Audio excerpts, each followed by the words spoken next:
Et il y a une appétence énorme. Parce que vous imaginez, vous êtes à Paris, vous êtes à Bruxelles, vous êtes à Montréal, et vous savez que vos parents ont tous les jours des activités. Je veux que quand les gens, à chaque point de contact avec nous, chaque communication, chaque expérience, se disent Wesh, Soué Daïti. Au tout début, une femme tout à fait respectable a dit à un moment Vous savez, il y a des nas kbar, fihom chouette sdah. S'il y a le moindre doute sur leur santé, il y a une solution immédiate.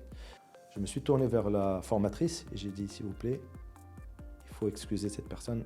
Elle ne correspond pas à l'idée et aux valeurs de Tira. Bonjour, c'est Tarek, Tarek Haji. Donc, c'est un plaisir de te recevoir ce matin. J'ai suivi un peu tes activités et j'ai trouvé assez original l'enjeu sur lequel, en tout cas, tu essaies d'adresser aujourd'hui, qui est celui des seniors. Et on va essayer ensemble de le faire découvrir à nos amis auditeurs. Donc, dis-moi d'abord, Tarek Haji, c'est qui? D'abord, merci Jamel pour l'invitation. Moi aussi, je suis avec beaucoup d'intérêt ce que tu fais depuis longtemps, avant même ce podcast. Donc, c'est une vraie inspiration pour beaucoup de monde. Bravo. Alors, j'aime bien me penser comme un jeune entrepreneur de 51 ans. Entrepreneur parce que je pense que j'ai la fougue, la passion encore d'inventer, d'aller jusqu'au bout des choses. Et 51 ans parce que j'ai quand même plus de 30 ans d'expérience.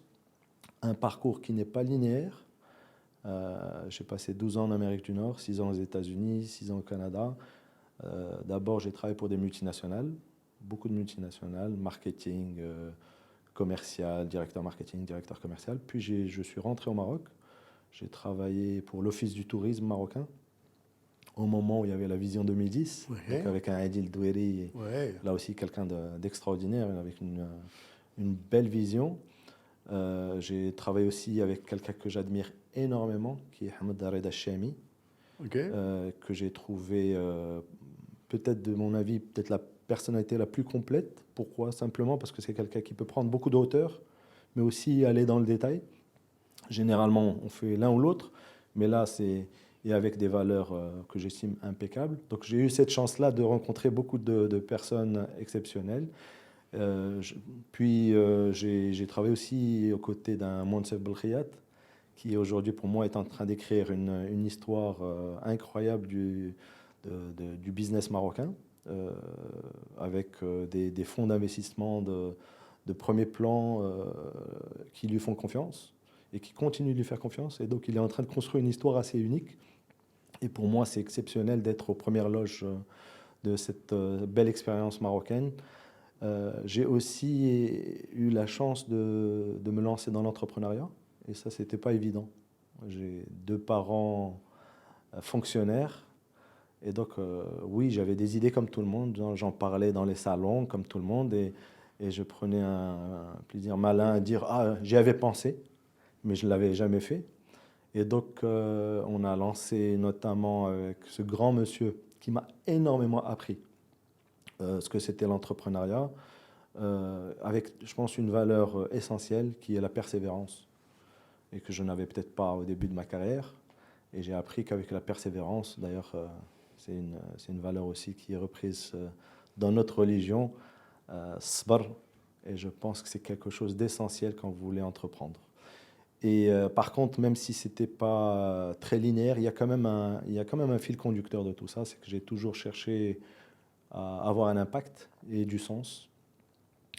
Et maintenant qu'on m'a ouvert les yeux sur l'entrepreneuriat, je trouve difficile de refaire autre chose. Donc je suis allé chercher un peu dans ma mémoire 30 ans plus tôt et quelque chose qui m'avait déjà passionné, qui est le domaine des seniors, donc des gens qui ont 60 ans et plus.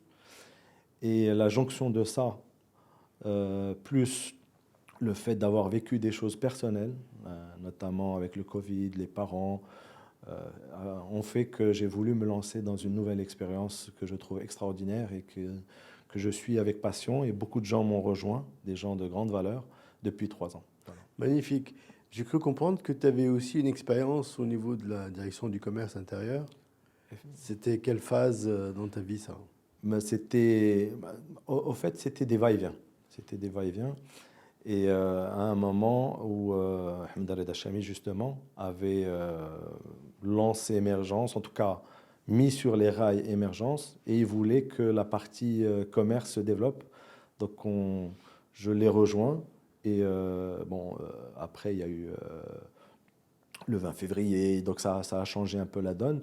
Mais on a commencé à mettre les jalons de choses importantes. On a notamment en termes de modernisation du commerce de proximité, euh, plus de 25 000 commerces modernisés avec une véritable étude d'impact qui a démontré 1,6 milliard d'impact incrémental. Et donc ça, c'était une expérience exceptionnelle. Il y a des choses que je n'ai pas réussi aussi. On parlait déjà de la réforme des marchés de gros, mais comme la tutelle est partagée, parfois c'est difficile en termes de gouvernance. À titre personnel, tu tires quoi de cette expérience dans le public au regard du parcours que tu as eu et l'éducation que tu as eue? Public, comme j'ai dit, j'ai été déjà baigné dedans avec la famille, mais j'ai découvert des gens extraordinaires. L'idée qu'on se fait du secteur public est complètement erronée. Il y a des gens de très grande valeur, des gens qui veulent travailler, des gens qui veulent servir leur pays. Bien sûr, comme dans tout groupe, même dans des entreprises privées, il y a des gens, il y a des bras cassés, je suis désolé de le dire, mais globalement, j'ai trouvé énormément de qualité et d'amour du pays et des gens qui sont prêts à aller plus loin. Par contre, Qu'est-ce qui fait quand même que le public n'attire pas vraiment la jeunesse en général et les nouvelles générations en particulier? je pense que c'est un sujet, moi, qui me tient particulièrement à cœur et qui est la prise de risque.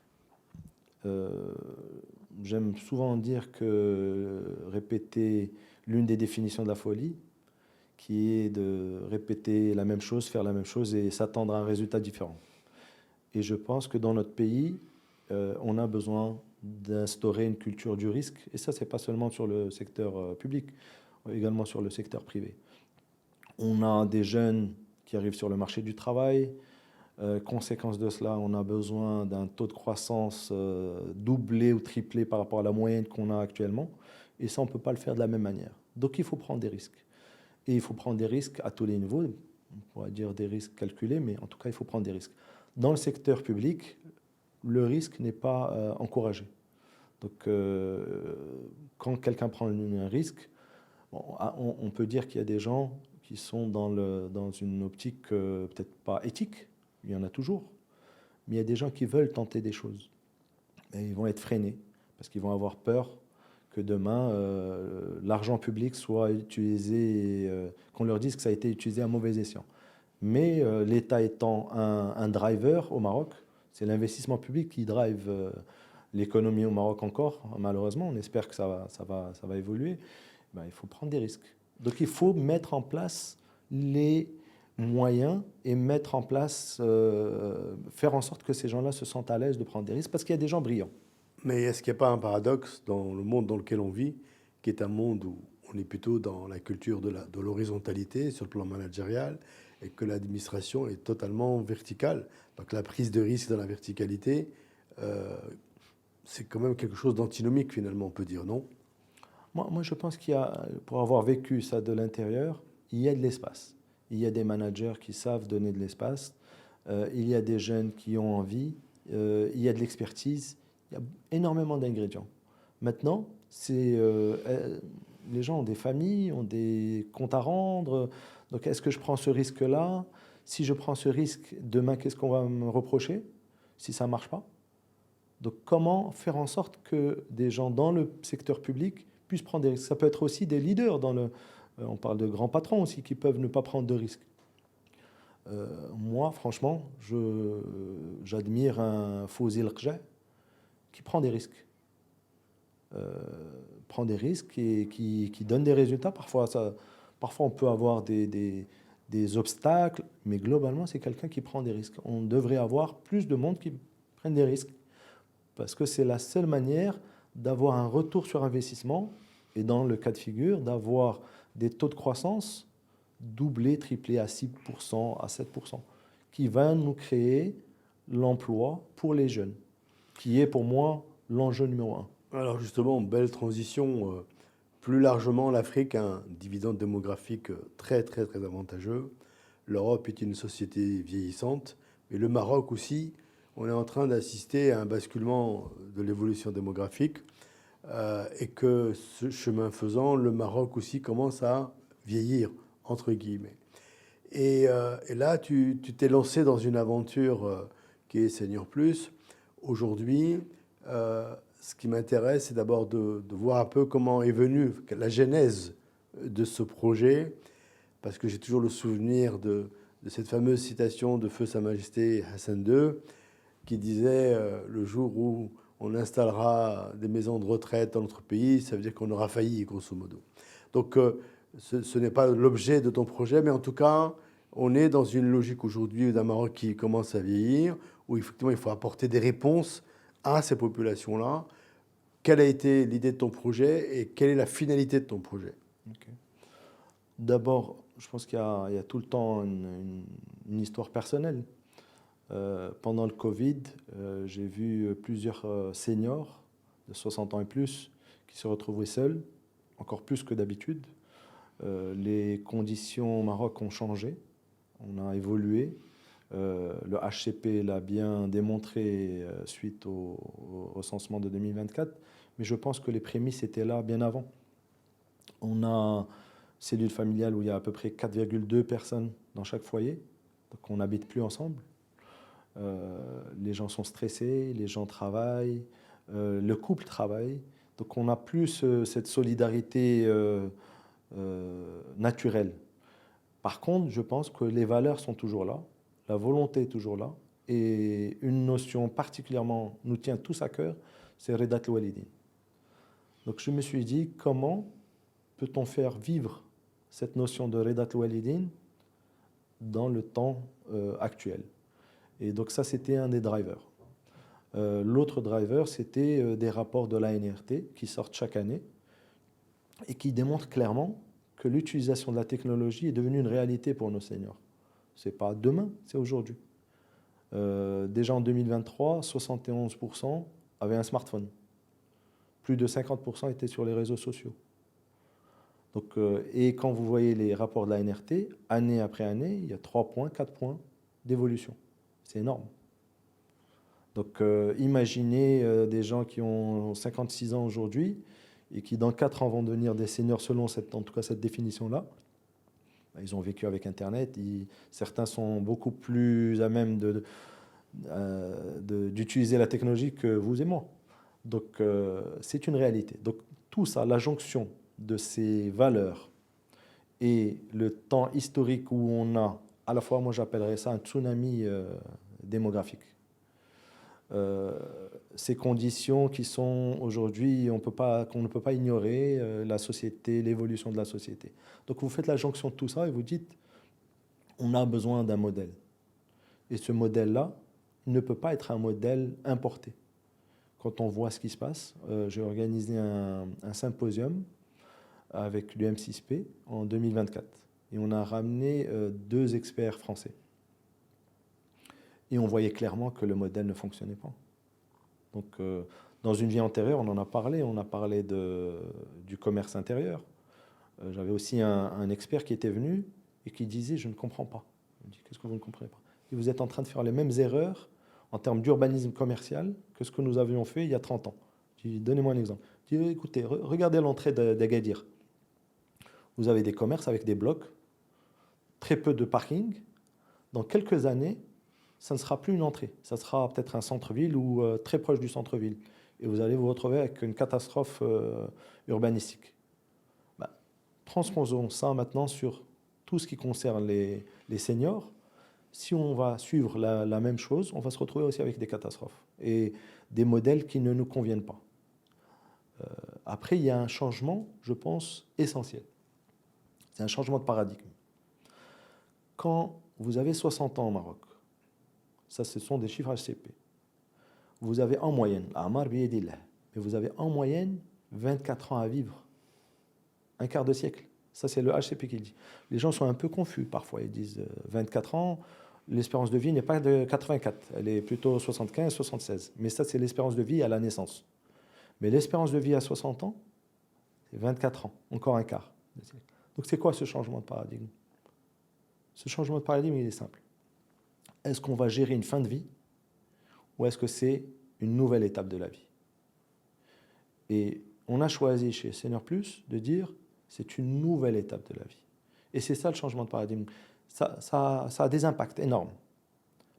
Quand vous dites c'est la fin de vie, vous vous concentrez uniquement sur les services de santé. Et parfois, vous connaissez les réflexes qu'on a au Maroc, on va aller, je suis sûr. De toute façon, on fera ces erreurs-là et on apprendra de ces erreurs. On va construire. On sait faire l'immobilier. Ça, on adore.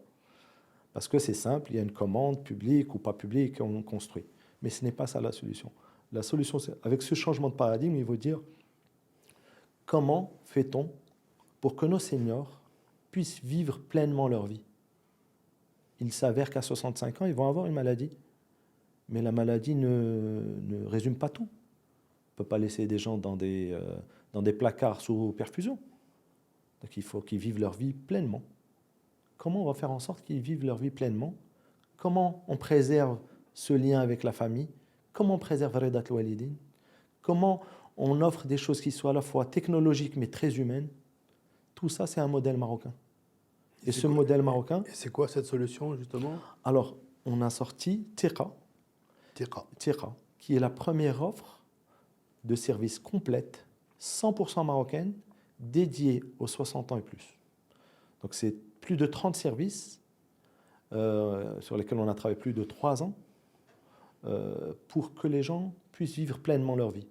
Mais aussi pour que leurs enfants aient la sérénité, savoir que Tiqa s'occupe d'eux et garde le lien avec eux. D'accord ? Donc la manière de le développer, c'est on a développé avec des partenaires et que je remercie parce qu'ils nous ont fait confiance. Et parfois, quand vous arrivez chez un partenaire qui est déjà leader sur son marché et vous dites, moi, pour Tiqa, je veux appuyer sur un bouton et 30 minutes plus tard, je veux avoir une ambulance avec un urgentiste. Et dans 16 villes et 50 km au-delà du périmètre urbain. On vous regarde un peu comme si vous étiez fou. C'est pas possible. On ne peut pas prendre son engagement. On peut pas simplement, il y a un triage. Et progressivement, les choses se sont faites. Donc tous nos partenaires nous ont suivis. Parfois, on a été obligé de faire nous-mêmes certains services, parce qu'ils n'existaient pas. Mais aujourd'hui, c'est une offre qui est quand même très inédite. Il y a une expérience un peu similaire en Inde, qui a 1 million d'abonnés. Bon, toute chose étant... après, il faut comparer. Sur 1,4 milliard. Exactement. Mais on est sur cette voie-là. Et il faut savoir que ce que nous avons lancé au Maroc, et je pense, représente 3 ou 4 fois ce qui a été lancé en Inde. Sachant que l'expérience de l'Inde n'a pas été notre inspiration en termes d'offres. Alors justement, revenons à l'offre, puisqu'on parle d'une nouvelle expérience, d'une nouvelle étape de vie. L'expérience commence où et elle va jusqu'où en termes d'offres? Alors, on l'a catégorisé en 3 parties. Il y a Tiqa Vie Active. C'est des clubs Tiqa. 12 clubs Tiqa pour l'instant. C'est quoi ces clubs? Cuisine, jardinage, mais aussi nouvelles technologies. D'ailleurs, les gens adorent les ateliers d'IA. On est surpris. Ils sont tout le temps là, ils sont tout le temps intéressés. Donc, sport, santé, nutrition, religion. Donc, il y a 12 clubs Tiqa. C'est quoi ces clubs Tiqa? C'est à la fois des activités extérieures, en présentiel dans plusieurs villes. Donc, vous pouvez aller faire ces activités-là en payant un seul abonnement mensuel. Vous ne payez pas pour chaque activité. Et il y a aussi des activités qu'on fait à distance. Et on a aussi des capsules vidéo. On a installé un studio à Casablanca, un studio Tiqa, où on enregistre beaucoup de capsules, beaucoup de vidéos pour donner aux gens des réponses. Je peux chercher, d'ailleurs tout est fait aussi par le vocal, vous pouvez chercher à n'importe quel moment un sujet qui concerne un des 12 clubs Tiqa. Donc ça c'est un premier grand morceau. Et ça, l'idée c'est quoi aussi? J'ai un voisin qui s'appelle Siaqlaï, il ne m'en voudra pas peut-être de le nommer, qui a plus de 35 ans d'expérience en gestion de l'eau. Vous pensez que le Maroc n'a pas besoin de cette expérience-là? On peut quand même aller prendre cette expérience et l'utiliser. Donc à terme, ce qu'on veut, c'est que ce soit nos seniors qui animent nos clubs et que ce soit les seniors qui petit à petit puissent aller donner leur expertise, partager leur expertise. Donc ça, c'est les clubs Tirqa, les activités, et ainsi de suite. Il y a aussi des jeux gratuits, il y a des enquêtes. Vous passez 45 minutes à résoudre une enquête. D'accord? Donc ça, c'est première grande partie. La deuxième partie, et ça on le dit, c'est l'essentiel. Parce qu'on veut que vous meniez votre vie pleinement. Et créer des communautés. Que les gens vivent en communauté, qu'ils se rencontrent. Ah, venez, on va faire telle et telle expérience aujourd'hui. Qu'est-ce que vous pensez? Demain, il y a un bel atelier. Il y a du voyage aussi. Il y a des clubs Tirqa voyage, excursions, et ainsi de suite. Chemin faisant, vous pouvez avoir un souci de santé. Donc ça, on s'en occupe. Même si ce n'est pas le cœur de l'offre. Donc vous avez cinq services à l'intérieur de cette partie-là. Le premier, c'est vous appuyez sur un bouton, simple bouton. En 30 minutes, vous avez une ambulance avec un urgentiste qui arrive. C'est assez peu commun, mais avoir un urgentiste, il n'y en a pas beaucoup. Non, c'est clair. Et pourtant, 30 minutes dans 16 villes. Et on a même fait en sorte que ça soit 50 km au-delà du périmètre urbain. On appelle la famille, on vous accompagne jusqu'à la clinique. S'il y a quelque chose à verser, on verse jusqu'à 40 000 dirhams et on vous ramène chez vous. On vous ramène chez vous, pas besoin d'avoir un... On parle au médecin traitant parce que s'il n'y a pas besoin de mobiliser un urgentiste, ce n'est pas la peine. Bien sûr. Deuxième service, vous appuyez sur un bouton à n'importe quel moment. 24 heures sur 24, 7 jours sur 7. Vous avez un médecin qui vous donne un premier avis. Alors prenons le cas de figure, sans Tirqa. Un petit malaise, même un couple, on a 70 ans, on est à Tétouan, nos enfants sont à Casa ou peut-être même à Bruxelles. Généralement, on ne veut pas appeler nos enfants. Donc peut-être que c'est grave, peut-être que ce n'est pas grave. Donc on reste jusqu'au matin, ouvrez la fenêtre, essayez de respirer comme ça, prendre la... Au lieu de ça, vous appuyez sur un bouton, 5 minutes, vous êtes fixé. Donc tout le temps. Troisième chose, vous avez un médecin gratuit à la maison, un généraliste, une fois par trimestre. Quatrième chose, vous avez un infirmier gratuit à la maison aussi. Cinquième, vous avez un suivi de vos médicaments, quand est-ce qu'il faut les prendre, et ainsi de suite. Donc toute la prise en charge de la partie médicaments. Et ce qui est intéressant, c'est qu'on a gardé le lien très fort avec les enfants. On parlait de Redat Walidin, donc il y a une mini-application pour les enfants. Donc les enfants peuvent tout faire à distance, pour vous, mais on n'infantilise pas les seniors. Donc c'est les seniors qui décident ce que les enfants peuvent faire et ce qu'ils ne peuvent pas faire. Mais en tout cas, il y a cette... J'ai parlé avec beaucoup... Vous avez vécu à l'étranger, j'ai vécu à l'étranger. J'ai parlé avec beaucoup de Marocains résidant à l'étranger et qui me disent, mais c'est exceptionnel. Donc on est en discussion avec une grande entreprise qui va sûrement commercialiser ça auprès de tous nos Marocains résidant à l'étranger. Et il y a une appétence énorme. Parce que vous imaginez, vous êtes à Paris, vous êtes à Bruxelles, vous êtes à Montréal, et vous savez que vos parents ont tous les jours des activités. S'il y a le moindre doute sur leur santé, il y a une solution immédiate. Et puis le troisième volet, on l'a appelé Tirqa vie pratique. Donc vous avez une conciergerie 24 heures sur 24. Quand je dis conciergerie, vous pouvez appeler à 3 heures du matin et demander pharmacie de garde ou autre chose. Donc c'est comme vous appelez un peu votre enfant. Et d'ailleurs, ça, c'était intéressant. Parce qu'au niveau de notre partenaire qui fait le call center, au début, il dit, mais c'est beaucoup de minutes. Généralement, pour appeler un call center, on vous fait passer par des chemins un peu sinueux. Alors que là, non. Vous appuyez sur un bouton et parlez autant de fois que vous voulez. Alors, c'est intéressant et je trouve ça plutôt assez innovant dans le sens où on adapte le monde dans lequel on est à des problématiques sociétales, finalement. Et la problématique sociétale de notre pays, comme on le disait tout à l'heure, c'est qu'il vieillit de plus en plus. Au-delà de l'aspect, on va dire, facilitation de la vie, de cette nouvelle étape de la vie, moi, ce qui m'intéresserait aussi, c'est d'évoquer avec toi comment ce type d'innovation peut impacter la cellule intrafamiliale en termes de valeurs. Parce que tu disais, le Maroc a évolué, mais je pense que les valeurs sont encore là.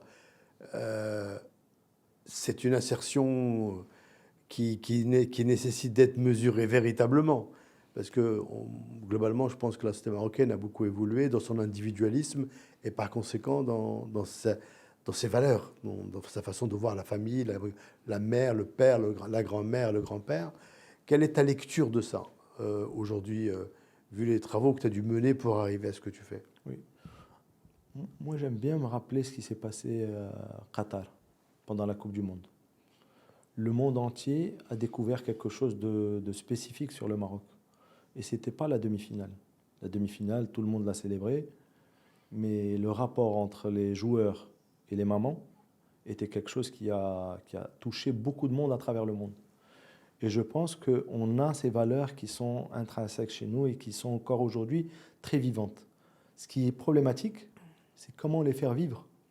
Quand vous êtes à distance, quand vous travaillez tout le temps, quand vous avez ces conditions de vie qui changent. Et donc vous ne savez pas comment vous y prendre. Moi-même, ma maman et ma mère habitent la même ville. Mais il m'arrive 3 jours, 4 jours de ne pas l'appeler, de ne pas passer la voir. Donc facilitons ce rapport-là. D'ailleurs, je ne vous ai pas parlé, mais il y a aussi, vous avez besoin d'une femme de ménage, parce qu'il y a des choses de pratiques de tous les jours. Vous avez besoin des papiers. Ma mère peut m'appeler pour me dire, Ouldi, est-ce que tu peux m'aider sur le renouvellement de ma carte nationale? Donc ça, on le fait aussi.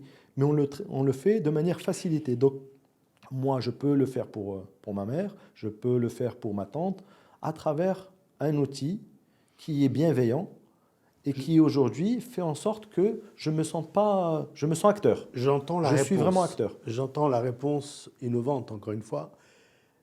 Mais ma question et mon sujet, c'est de me dire, de tout temps, la famille marocaine avait une démarche inclusive avec ses parents, ses grands-parents. On a perdu ça. Qu'on le veuille ou qu'on ne le veuille pas, on l'a perdu. Sans vouloir culpabiliser quiconque, ça veut dire que la société a changé. Et moi, ce qui m'intéresse d'essayer de comprendre, c'est pourquoi, effectivement, d'un côté on dit Ardat le walidin, etc., c'est bien, parce qu'il faut faire attention à la dimension marketing aussi des choses. Et pourquoi, de l'autre côté, on a ça. On a cette histoire de valeurs, de comportement, de proximité, d'inclusion qu'on perd. Est-ce que c'est uniquement la modernité, l'évolution de la société, le couple qui travaille tout le temps, ou est-ce que c'est inéluctable? C'est ça ma question. Est-ce que c'est inéluctable et donc le Maroc devra changer de paradigme durablement? Je diverge un peu avec toi sur la question. Il y a une étude qui est faite à travers le monde par un institut américain et qui démontre année après année que les Marocains sont parmi les plus conservateurs au monde. Alors qu'on voit plein de choses qui ne sont pas de l'ordre du conservatisme. Et ce conservatisme, je pense qu'il est aussi un attachement à la tradition. Donc ce n'est pas tout le temps un conservatisme religieux.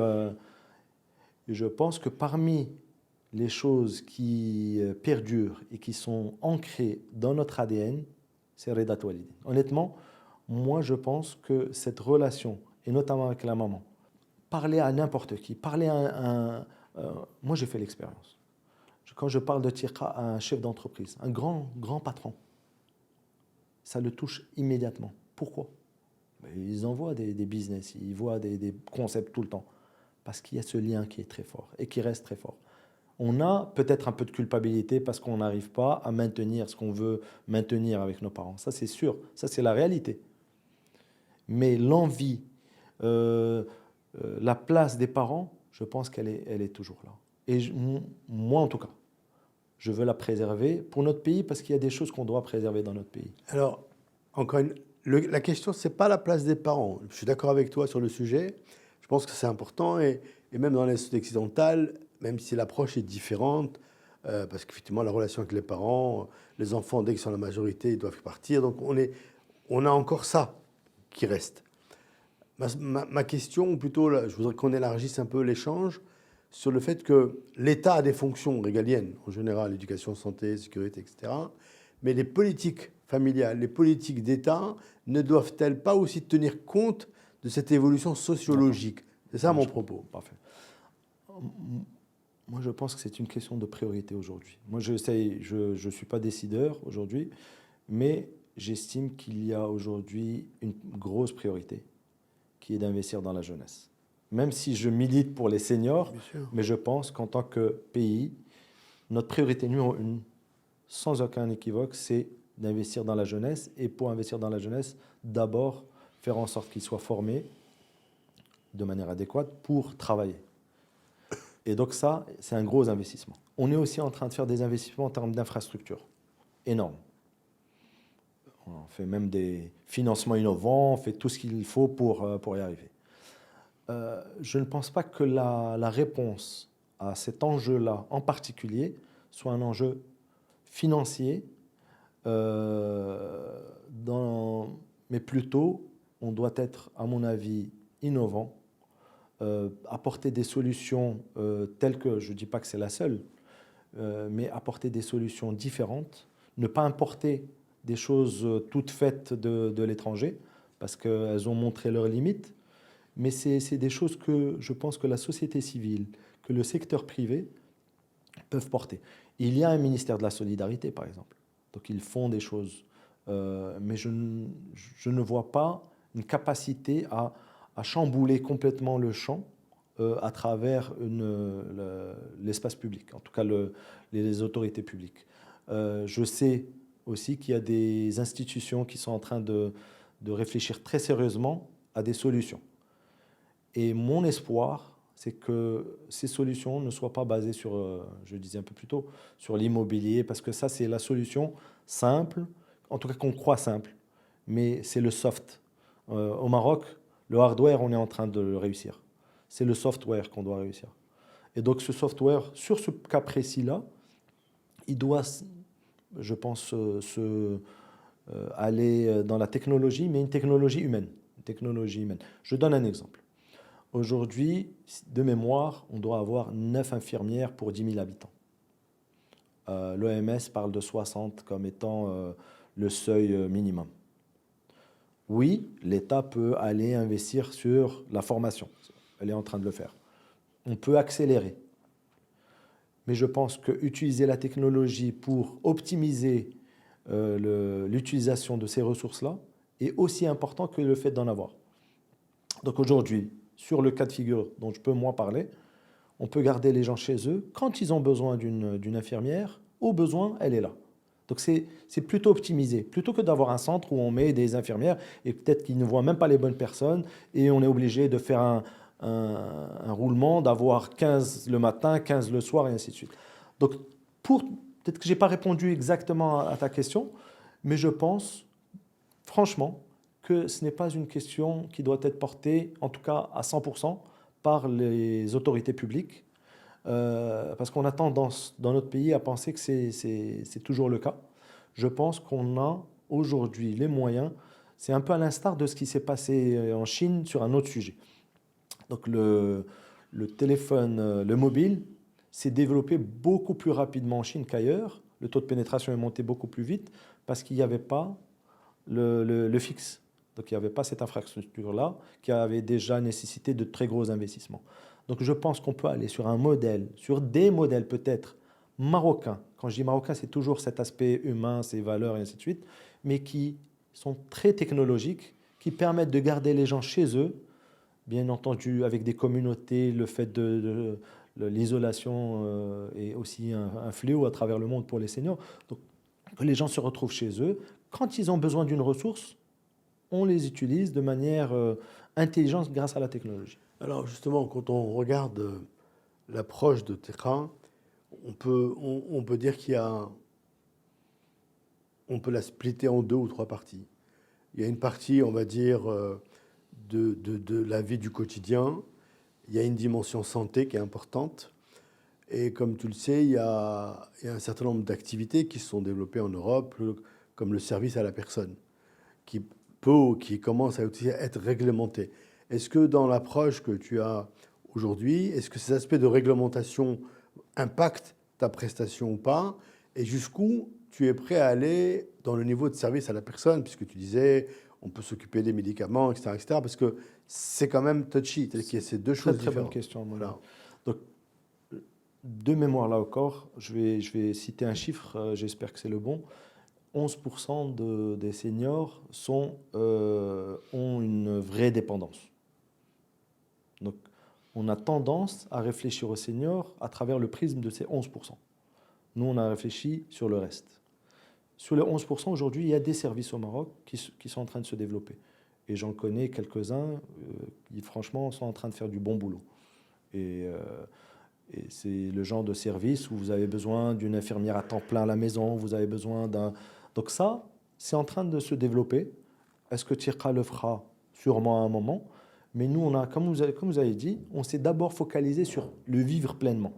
By the way, si vous avez besoin de santé, de sécurité, de vie pratique, donc même des bons plans, permis, passeport, carte nationale, femme de ménage, tout ça on l'a. Petit à petit, on a 47 services en préparation. Donc il y a des choses très importantes encore à rajouter. Mais d'ailleurs, ce qui est intéressant, c'est que vis-à-vis des investisseurs, quand on a commencé à parler avec les investisseurs au tout début, et on a montré l'étendue des services de Tirqa qu'on allait lancer. Tout le monde a sauté au plafond. Superbe idée, trop de choses. Aujourd'hui, ils sont en train de taper à la porte pour dire « Ah, c'est magnifique ce que vous avez réussi. Donc on revient un peu aussi à cette notion de risque et du possible, du champ du possible, de ce qui n'est pas possible. Donc je ferme cette parenthèse-là. Donc effectivement, à un moment, on va devoir segmenter, parce que ce n'est pas homogène. J'ai de la famille certaines personnes ont 63 ans. Ils sont encore en train de faire des marathons. D'autres qui sont chez eux. Donc ce n'est pas une population... et d'ailleurs, dans les clubs Tirqa, quand on fait du sport, on est obligé de faire 3 niveaux de sport. On ne peut pas parler des seniors comme si c'était quelque chose d'homogène. Donc il y a des gens qui ne peuvent pas se déplacer. Donc c'est des exercices de respiration, et ainsi de suite. Et il y a des gens qui peuvent faire une belle marche. Et il y a des gens qui ont besoin de courir et des distances assez importantes. Peut-être qu'on ne tiendrait pas le coup tous les deux. Donc, pour revenir à la question, sur les 11%, en tout cas le chiffre que j'ai en tête, il y a une offre aujourd'hui. Donc ça, c'est le prisme. Si tu te rappelles, j'ai parlé d'un changement de paradigme. Ça, c'est le paradigme traditionnel. Gérer la fin de vie.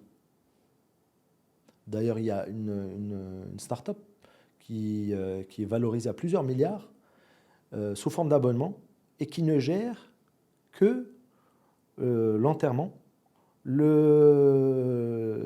tout ce qui est papier pour les successions, tout ça. Donc il y a des gens qui sont très spécialisés dans la fin de vie. Mais le changement de paradigme, c'est de dire 24 ans, 25 ans, ce n'est pas seulement la maladie, ce n'est pas seulement ça qu'il faut gérer. Clairement. On va y aller, on rajoutera ça parce que c'est demandé aujourd'hui. C'est clair. Mais aujourd'hui, on a un cœur de 30 services déjà. Pour les faire fonctionner correctement, 3 ans de préparation avec de vrais partenaires. Et là, progressivement, on va commencer à en rajouter petit à petit. Derrière Tirqa, c'est combien d'emplois aujourd'hui et demain? Alors, on a énormément d'emplois. Peut-être qu'on peut les appeler indirects, parce que si je prends juste le call center aujourd'hui, c'est 16 personnes, juste à répondre au téléphone. Après, il y a les managers, il y a tout ça. Au niveau de la technologie, on a 12 personnes. Au niveau, donc, il y a beaucoup de monde. Mais l'idée, c'est de rester... Moi, ça c'est une conviction personnelle après 30 ans d'expérience. CNES Plus, en tant que structure, je voudrais la garder la plus light possible. Mais avoir de très hauts potentiels. Et des gens, surtout, qui partagent les mêmes valeurs. Je pense que... Et les intéresser, avoir des gens intéressés, engagés, de très grande valeur, et puis travailler avec tous ces partenaires. Ce qui est aussi intéressant, je peux peut-être l'annoncer là, c'est que beaucoup de ces partenaires, on les a fait rentrer dans le tour de table, de manière à s'assurer de la qualité de la prestation. Donc quand on a un call center, ce call center est dans le tour de table de CNES+. Si je devais te poser la question de la raison d'être de Senior Plus, la question du pourquoi, de manière, on va dire, philosophique, la raison d'être, comment tu définirais Senior Plus aujourd'hui? C'est vraiment, pour moi, le fait de donner du bonheur, d'essayer de donner du bonheur à des gens qui ont tellement donné déjà et à qui on doit redonner. Je pense que c'est redonner à des gens qui ont donné du bonheur, Quand on devient parent, je suis parent d'une fille et un garçon, on se rend compte de tout l'amour qu'il faut mettre, de toute l'attention qu'il faut mettre, le petit geste qu'on fait le soir que personne ne remarque à 2 heures du matin. Et ça, c'est sur des années, des années, des années. C'est aussi une manière de redonner. J'aurais pu le faire à petite dose avec une maman, un papa, mais on a décidé de le faire à une échelle beaucoup plus grande. Voilà. Si on devait se revoir dans 10 ans, Senior Plus, c'est quoi? Seniors Plus, dans 10 ans, ça sera, Inch'Allah, le leader incontesté de la silver economy, non seulement au Maroc, mais aussi exporté, parce qu'on va exporter ce modèle. On a beaucoup d'intérêt de plusieurs pays aujourd'hui. Et je voudrais aussi, je ne sais pas si vous vous rappelez, quand Karim Ghallab a lancé le Moudawanat Seyr. Donc là, tout le monde disait, même au Parlement, tout le monde disait, ouais, il pense que c'est la Suède ici. Je suis Suède. Aujourd'hui, est-ce que quelqu'un en parle? Mettre sa ceinture, quelqu'un en parle? Non. Donc, moi, je parle à toutes les équipes et je dis, je veux que quand les gens, à chaque point de contact avec nous, chaque communication, chaque expérience, se disent, ouais, je suis Suède, Haïti. Et donc, ça devienne une règle de qualité, d'engagement, d'empathie qui soit industrialisée et que ça devienne non seulement une référence dans la silver economy, mais une référence globalement pour comment on interagit avec nos clients, avec nos abonnés et avec nos adhérents. Si tu devais, en quelques mots, résumer la valeur ajoutée que ça va apporter à la société en général, ce serait laquelle? Je pense pour la société en général, déjà, on va préserver des valeurs qui sont très importantes pour nous. Je pense qu'on va contribuer, comme d'autres, à démontrer qu'on peut faire du vrai Made in Morocco, pas une copie, pas une pâle copie, mais une vraie Made in Morocco qui peut être exportée. Je pense aussi que ça peut montrer à certains que même à 50 ans, on peut se lancer dans des aventures comme celle-ci et Inch'Allah réussir. Ça a été 3 ans avec des moments de doute, bien entendu, mais avec de la persévérance, Inch'Allah, les perspectives sont magnifiques. Donc si on arrive à faire ça et faire en sorte que, je sais que tu as parlé de marketing par rapport à Redat Walidine, mais moi j'y crois beaucoup, qu'on préserve Redat Walidine et qu'il y ait beaucoup de Redat Walidine, encore plus à travers Tiqa, j'en serais très très heureux. Alors justement, c'est bien que tu fasses tu reviennes sur Redat Walidine et le marketing. Le véritable enjeu, tu ne penses pas que c'est d'être authentique et que le Redat Walidine ne soit pas un porte-drapeau, mais qu'il soit une réalité dans le quotidien? Est-ce que l'enjeu, il n'est pas là? Moi, je pense que l'authenticité est une clé extrêmement importante. Et c'est pour ça que je parle par exemple de conciergerie, je ne parle pas de call center. Et peut-être qu'on n'y est pas encore, mais on a de bons retours pour l'instant, alhamdoulilah. Mais l'idée, c'est que quand tu appelles un conseiller Tiqa, qu'il te parle vraiment comme si c'était sa maman, sa tante. Quand on va arriver à chaque point de contact avec cette authenticité, je vais vous parler d'une expérience rapidement. J'ai tenu moi-même à aller former les femmes de ménage pour le service de Tiqa. Et on était en formation à Casablanca, parce qu'on l'a fait dans plusieurs villes. Et au tout début, une femme tout à fait respectable a dit à un moment, vous savez, avec الناس كبار فيهم شوية صداع. Je me suis tourné vers la formatrice et j'ai dit, s'il vous plaît, il faut excuser cette personne. Elle ne correspond pas à l'idée et aux valeurs de Tiqa. Elle peut faire son travail de manière excellente, mais elle ne correspond pas à nos valeurs. Et donc je pense que l'alignement des valeurs est très important dans ce qu'on va faire. Toute personne qui va être engagée chez nous, chez nos partenaires, doit être aligné avec ses valeurs. Parce que c'est la seule manière d'être authentique. Très bien. Malheureusement, on arrive bientôt à la fin, donc je vais te demander de tirer 3 questions et de me les redonner pour que je te les lise. Parfait.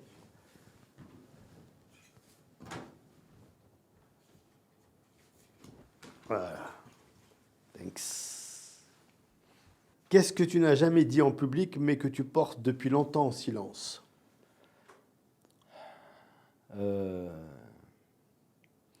On a beau avoir 51 ans, la perte d'un être cher, et notamment d'un père, est quelque chose qui reste avec soi tout le temps. Et un jour, il m'a dit une chose, et c'est quelque chose qui est très marqué chez moi. Il m'a dit, Tarek, je lui ai dit, donne-moi une règle de vie.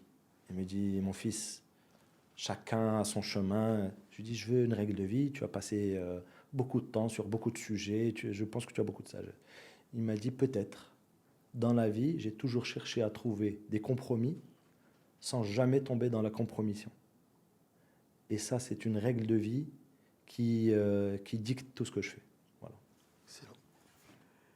Quel a été ton plus grand doute et qu'as-tu choisi d'en faire? Je porte un très grand amour, comme beaucoup d'entre nous, à ma petite famille. Et donc, à un moment, je me suis dit, est-ce que je reste avec mon poste de directeur général, avec un bon salaire, une bonne situation, ou je me lance réellement, et cette fois-ci sans regarder derrière. Et j'espère qu'il ne m'en voudra pas, mais mon petit est venu me voir un matin. J'étais en train de me raser, et il me dit, papa, tu sais que... Il m'entendait parler avec sa maman. Il m'a dit, tu sais que les chemins les plus difficiles ne sont pas les meilleurs. Je lui dis, ouais, c'est trop philosophique tout ça. Est-ce que tu sais ce que ça veut dire? Il me dit, je pense. Je lui dis, je vais traduire ça pour toi. On voyage chaque été. On fait de beaux voyages. Si pour les 3 prochaines années, on ne peut pas le faire, est-ce que tu es d'accord? Il me dit, oui. Il m'a dit, donc j'ai bien compris. Je lui dis, oui. Et ça a levé le dernier doute que j'avais. Magnifique. Quel moment de ta vie a tout changé sans que tu ne le saches tout de suite? Naissance de ma fille, ma première enfant, parce que on parlait en toute candeur et en toute transparence de la persévérance. Je pense que je n'avais pas tout ça. J'avais beaucoup contribué à beaucoup d'entreprises, je cherchais le sens, mais avoir son premier enfant, ça change tout. Et je voudrais peut-être parler très brièvement de quelque chose qui s'est passé hier, pas plus tard qu'hier. J'ai un ami très proche qui a perdu son fils et que je salue de manière incroyable son courage. C'est une épreuve très très difficile, je pense l'une des plus difficiles. Et donc les enfants et avoir les enfants, c'est un driver, je pense, le driver le plus important. Quelle trace aimerais-tu laisser au-delà de ton métier? Je pense dire, même si le terme est galvaudé là aussi, mais wilderness. Je pense qu'au Maroc, ça veut dire beaucoup de choses. Et qu'on dise Hada wilderness, il a été à mes côtés quand il n'y avait pas les projecteurs. Parce que quand il y a les projecteurs, c'est facile. Mais quand il n'y avait pas les projecteurs, il a toujours agi de la même manière. Et il a laissé, alhamdoulilah, un très bon écho et qu'un wilderness. Je vais te laisser la parole de la fin juste pour me dire, puisque tu as beaucoup parlé de la jeunesse, et que, entre autres, ce podcast a été aussi fait pour montrer à la jeunesse qu'au Maroc, on a la chance d'avoir des talents, des modèles qui font des choses, la preuve. Qu'est-ce que tu aimerais leur dire à ces jeunes aujourd'hui? Croyez en vous, croyez en vous.